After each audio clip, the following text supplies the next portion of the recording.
No. We were introduced to the Columbus Museum of Art through Charles Kleibacher, a very old dear friend of ours, fantastic man. Special designer, amazing designer, very talented, and I was always looking at his work because it was so incredible.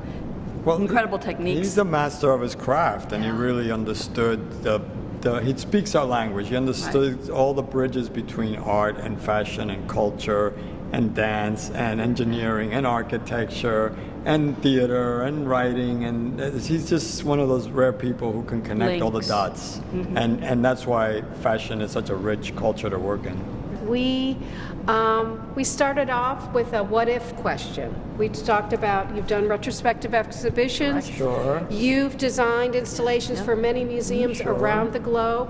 And we started, what if we talk about and try to present an experience of your creative collaboration? Yeah, we really And- took it on as a very intimate, we wanted an intimate peek into the Toledo's world, how we work together, the collaboration, the cross-pollination between both of our disciplines, Yeah. and how that thinking process works. And how the work speaks to one another. I mean, the language, you start to understand how it becomes one piece of work sometimes. Sometimes it doesn't, because it really pulls apart, but you can see the patterns from his work to my work, and there's a sensibility that works beautifully together. Yeah, I think it's great for our guests at the museum and the art students that come, and to really get comfortable with the free flow of ideas, which is for us what it's all about. Before it goes into a discipline, how will we make this? Will it be a painting? Will it be a dress? Will it be a sculpture? Will it be an It's a animated thought. film? It's a thought. It's It's a an idea, feeling. and it's a exactly. That's a real big idea. Actually, in I our think that's place. where that is where we most collaborate in having a conversation about an emotion or how something makes us feel or how we see things. And then we tend to go to our separate corners and see it to start. fruition. Yeah. And then we kind of like Then ping Jump pong back in. and forth. Then we barge in Yeah. on each other, and Yeah. then the dance begins and the game begins, so that. But at the end, we have separate projects. This was about coming together all the way through. I think is exemplified by the heart of this installation, which are these two, looks like work tables to me. What are we looking at? Well, the visual is very much like our studio because I have long tables that I do a lot of the cutting. Ruben has a huge space that he works in, and he does a lot of his watercolors on the floor, stretched out, and he works a lot from the mezzanine looking down. So it's a constant watching him go up and down, up and down. So we kind of did this format to show almost a diary of us working. I called mine today's diary, and Ruben is art by the yard. So it also is a term, it's a fashion. Right, I get the idea that again, when you buy fabric at the fabric store, it comes by the yard, and this is the same thing. It's ideas by the yard or art by the yard, and I just kept rolling out my 30-foot scroll day by day and keeping a diary as we were ready to come here, little by little. So it's about ideas. It's about how ideas intermix and how they weave. These smaller ideas will be woven into the larger ones, so they peek in and out. And it's, as you can see, it's about the free flow of how one idea leads to another. Again, some of these things might become sculptures, some might become art for advertising, something might trigger an idea for an animated piece. And some of it might become textile design for Isabel. I think it's important to really look at what's in it to see, even for the viewers to come and look and the visitors to see, to really get intimate with this space. You got it. The intimacy was important here. We wanted someone to almost come and look at our sketchbook. What someone It is would like feel. opening up your it's diary. kind of It is sketchbook. You like got that. it. I try to work in a very free flow form so that there is no editing when I'm working. I just let the ideas flow. There's no editing until an editor decides to edit. And when we work with art directors or these other people, then their focus is something different, right? But I don't like to stop my ideas. I mean, you've been around Ruben long enough to see that he just doesn't stop putting No, down ideas. if we're It's constant. meeting, he's drawing. Yeah. If you're on the phone, he's drawing. Well, and I see all different kinds of drawings. Well, here. that's how I like to work. In fact, I can only think by drawing, right? I can only the drawing is the idea more than my thought is. And yeah, as far as material, it goes from charcoal to watercolor to pen and ink. It just depends on how quick I can express the idea and how fast I can get it out. So, and there's a different feel to all the textures, of course. When I use pencil or graphite or charcoal, there's a very gritty, almost sandpaper feeling to the expression, which I like. It's almost gritty. And then when I use watercolor or ink, there's a much more calligraphy, flowingness to the idea. So it comes out much more elegant sometimes. So it depends what I'm trying to project and what I'm trying to get across. There's a lot of humor in your work, well, right? there's a lot of humor in life, right? If you're not going to laugh, you're going to end up crying. So you might as well laugh. But the idea that ideas should be free and they flow, I think that's for artists or for all of us. I think that's how we breathe. You wouldn't be alive if you had no ideas, right? So that's such an important part of creating the atmosphere you live in. Is you got to let the ideas flow, and people really pick up on that. And I believe that, Ruben, you're not precious about ideas. His point is to put them down, put them down. I tend to focus on one thing. Ruben always needs to just express. Yes, because I find myself coming back again and again to certain key ideas or graphics or shapes, but it's certainly not my doing. It's just I let my ideas fight it out for themselves, right? So I just put them out there, and the ones that are going to survive are the winners, and they keep floating back. And the ones that are never to be seen again, that's fine. They'll return one day. But I can see the silhouette is really critical for you, this powerful black figure. And then I look over at Isabel's work table, and I see that in 3 dimensions. That is totally inspired by Ruben. And I've always known him to create silhouettes. I've always seen his graphic ability. And I'm not very graphic, in fact. I'm very three-dimensional. I work in this kind of space. And I wanted to see my world as graphic as his. This sewing machine has been with me since I was maybe 13 years old, and that was a very long time ago.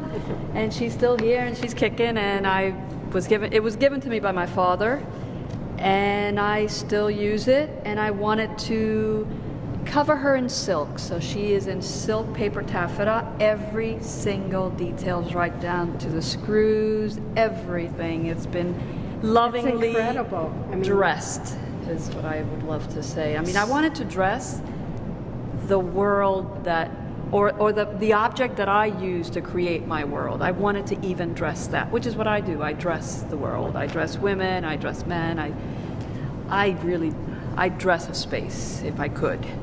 And the stillness was great as a graphic visual, but I wanted to feel the time. I wanted that explosive feeling. So I use tension with the threads and these are all done in our studio. In fact, it's not thread. This is also silk taffeta. Literally, we call them spaghettis.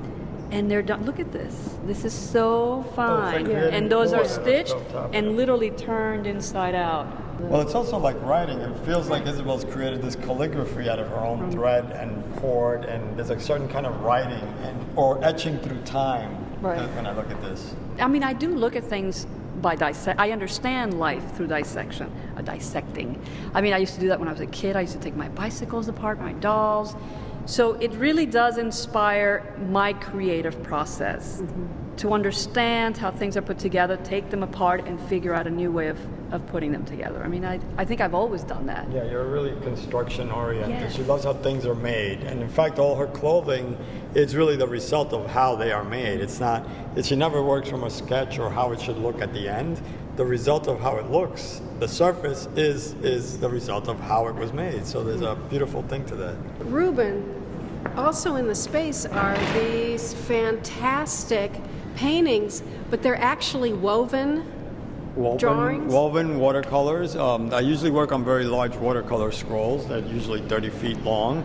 And why I love watercolor is the spontaneity of it, the immediacy of it. You can't quite control it, and I love that. You have to work with gravity and the moment and time. So I really like that. It's beyond your control. But you just get to, if you're lucky, manipulate it a bit. So these are all made of giant watercolor scrolls that have been woven together to create a new piece.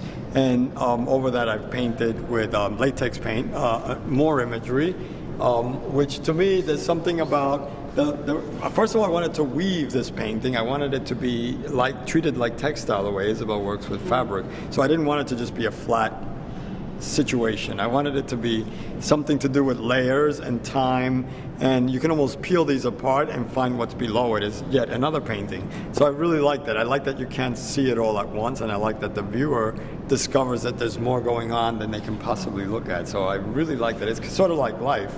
You experience this moment, but there's things going on at the same time that you can't possibly be aware of.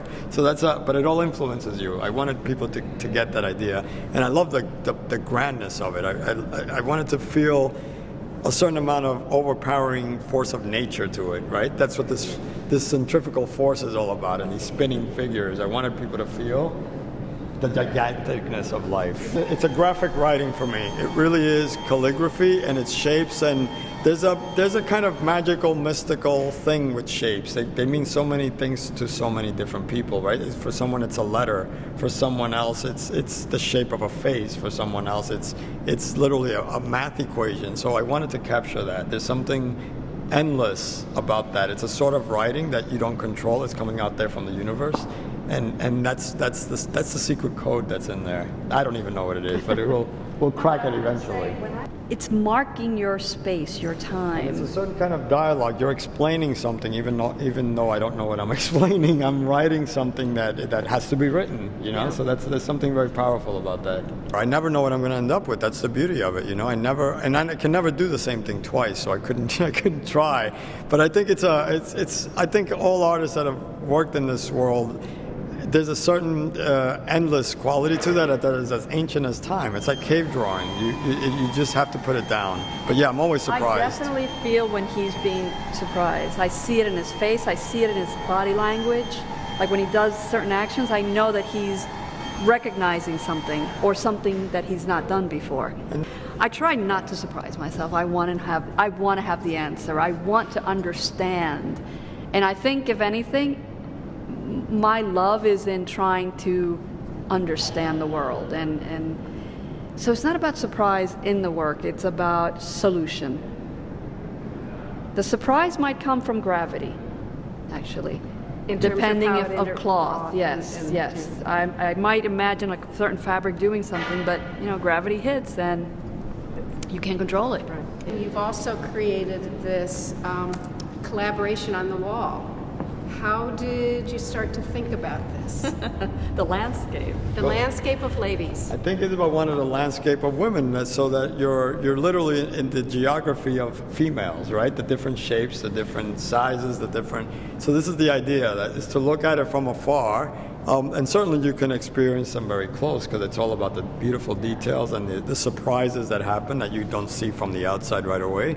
But the first impression was very important, that you feel a geography and a shape and a space. There was the geography by color. There was also the feeling that you want the viewer to be looking at the garment and not necessarily just look at it as clothing and saying, oh, I'd like to wear that, or because that's the first reaction you get, because we can't help it. It's like, well, I can see myself in that. But I also wanted a certain feeling of this separation of sculpture, art, because I find fashion very intimate, and it brings you in, and art sometimes kind of makes you. Well, it can be intimidating sometimes, yes. But I think most people relate somehow to cloth and weave, and because we all get dressed in the morning. Yeah, there's something very primitive about that, because clothing protects your body, right? It's your intimate friend. Yeah. It's the thing that hugs you. So how do you make that person look at these garments and see them as sculpture?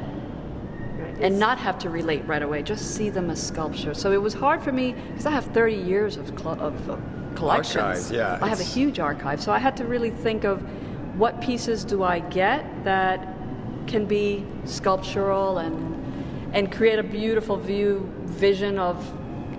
Well, you created Ruben's. a composition with it, right? Among the many things that you're known for in terms of your fashion design is the incredible construction, as well as the detail. And I mean, I'm looking at this, and it actually looks like there's yarn against Well, that's really chiffon. a beautiful piece, because it is on organza. Oh. It's now woven with the yarn, and this is the end of the cloth, and I just bring out the ends of the yarns. But you can feel how light it is, and yet it feels cozy, and I don't know, it's just. Yeah, So the shape is, yeah, construction. and architecture is so important in what Isabel does. When she thinks of a dress, she's usually thinking about it in her mind. The way a computer will see a shape and how it kind of wraps around the body and ends up forming another outer shell to the inner shell. If I have to think of what makes me tick is understanding the cloth very intimately, like thread to thread. How close is that weave? And that then informs what is the gravity going to do. And when you know, if the closer the weave, the tighter, and it just pushes out, or it collapses and pushes in. So you use this material to manipulate around the body, and at points cave in, pull out. When you meet people that are real technicians, they love what they do, and they do it like second nature. It's things that, as an observer, I love what Isabel does, and I love what designers do, and I love what fashion people create. But I can't make any of that. There's a sixth sense to their fingers, and they have a communication with thread and weave and cloth and gravity. And not to mention then the anatomy and the human body and body language and movement. Because they have to work. First of all, she's thinking of her clothes as things that are going to last forever. She's inspired by the mummies in museums wrapped in linen. So that's how I'm here. Yeah, she feels that these are not fashion in the sense that they're here today, gone tomorrow. They're pieces that, because they're so incredibly designed, there's a lot of thought and concept to the inside, and they're made in such layers of care that they're meant to last forever. It's the opposite of fast fashion. It's ancient fashion, it's in ancient fact. fashion. So they're meant to. They're not supposed to date in any way. They're not supposed to wear. So in that way, they have to be smart enough to live a long time. Exactly. They should end up. They should be hand-me-downs from mother to daughter to the next It's an generation. investment, like art is. Yeah. Exactly. I try to figure out how to keep something, how to build. I'm a builder. I always am a construction worker. I'm a builder, and I'm always trying to come up with new ways of holding fabric. And depends on the fabric. I'll have to come up with, am I pushing it together to have it puff out, or am I going to pull it? Or I don't even know. I'm just very interested in cloth and manipulating it. It's all about manipulation. I grew up underneath a sewing machine, one of those old, beautiful sewing machines that, in fact, it was my grandmother's, and she never sat there. So I didn't really know what it was, except that I could go like this to all those wheels and make them work, and it was a world. It was incredible. But I knew there was an industrial aspect to it, which means also you can be creative, but now how do you make this happen for production? That's another thing that I need to apply to my industry, right? Because it's got to be produced by other hands other than me. So there's also that element of communication, or how do I figure this out so that it can be made more than once? All that is really what makes me, it's not as romantic as what you end up with when you're looking at it. The process is a little bit more practical and just investigative, in search of something that wasn't missing in the first place, but you're playing. That's playing. That's me playing. Fairly early on in the process, you were thinking about, you looked at these windows, which face all of the visitors as they come into the museum, and there was an aha moment, and you knew you needed to do something. And I think what you've done here speaks very much to the core of both of your work. Well, I fell in love with the windows. I mean, I come from fashion, so of course the display is store window. Yeah. So how do I use the space as a store but still use it as art? The graphics of his calligraphy ended up being perfect for my prototypes. Because all of a sudden from far, you cannot see the detail, you see a drawing, and literally you think it's a drawing on the glass. At night, if you come, at night you feel you've got, it's not three-dimensional, it's a drawing on the glass. Yeah, they look like decals. It's just a flat message. In every collection, Isabel has a collection of 30 to 50 new designs, but not all of them are what she calls her letters. Once in a while, she discovers a letter, which is an important part of the sentence that becomes an important part of the paragraph she's going to keep writing. So they're basically designs that they have some kind of innovative breakthrough to them because of the shape that she keeps, she'll be returning to again and again, the way you use the letter T, or the letter S, or the letter A. This is a packing dress, and this goes back to 1984 So the very in first different collection. ways. Yeah. But this also looks So like then the piece technique we see is on. newer. It's from maybe newer, meaning maybe 10 years or maybe 10 or 15. But the actual pattern itself is from 1984. But this And then- technique looks like the piece So on then, the table right, on Mother. right. Okay. So it's an emergence of both of those. The piece that I've done for a long time with some techniques that are newer. So it's prototypes, So especially made for here. behind them, when there's not a forklift. Well, we see these felt paintings that And are. so these are your paintings, right? Yes, I wanted to work on felt because I like the textile. I wanted to not do something flat. It's an homage also to Isabel's work because I wanted it to be something soft.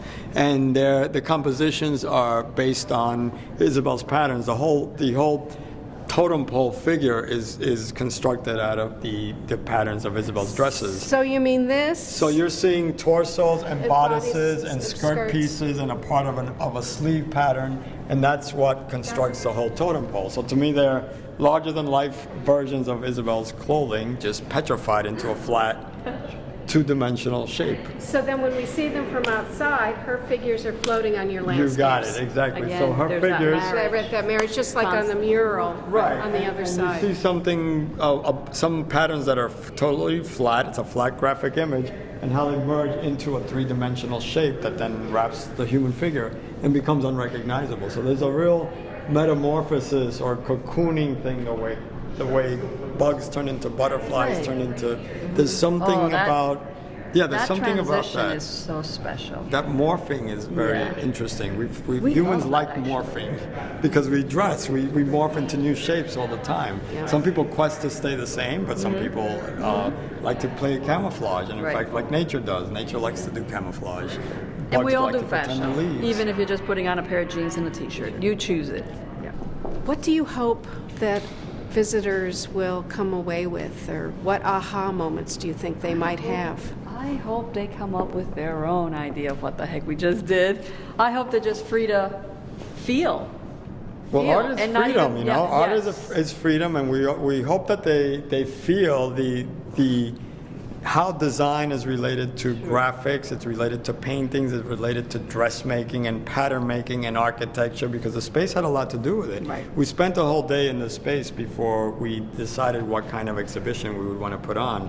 So I I think mean, it Ruben merged. reacted to the art outside. To the Paul Feely sculpture Yes. that welcomes Absolutely. visitors. to these bar windows. Yeah, there's a certain, again, totem pole, almost like you want to celebrate these things. You want to like bow to them, right? Same with the sliver windows. There's this kind of respect feeling. It's very respectful and it gives you power. It's very empowering. So the idea also that you look into these windows. I love spaces where you peer in and you first have a diorama feeling, and then you enter the space. I think it reflected on what we ended up working with. I mean, Isabel loves to dress spaces. She's an expert at what she does. She dresses people and places and spaces. So I think everything from the textiles to the colors to the symbols we chose to put in here were very much influenced by spending the day here. Yeah. How the light changes, how the mood changes, the city you see outside, and how people use the space and walk past it. I think it's all influenced by the patterns that you see inside. And then I'm happy to know that we did it.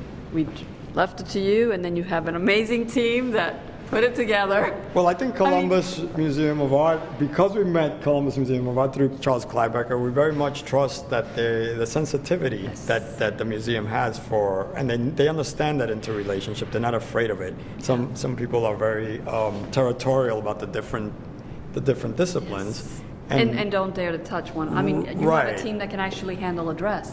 That's rare. Yeah, that's provoking. It provokes ideas, right? It provokes other artists to sensitivity. think and rethink. So I think that's important.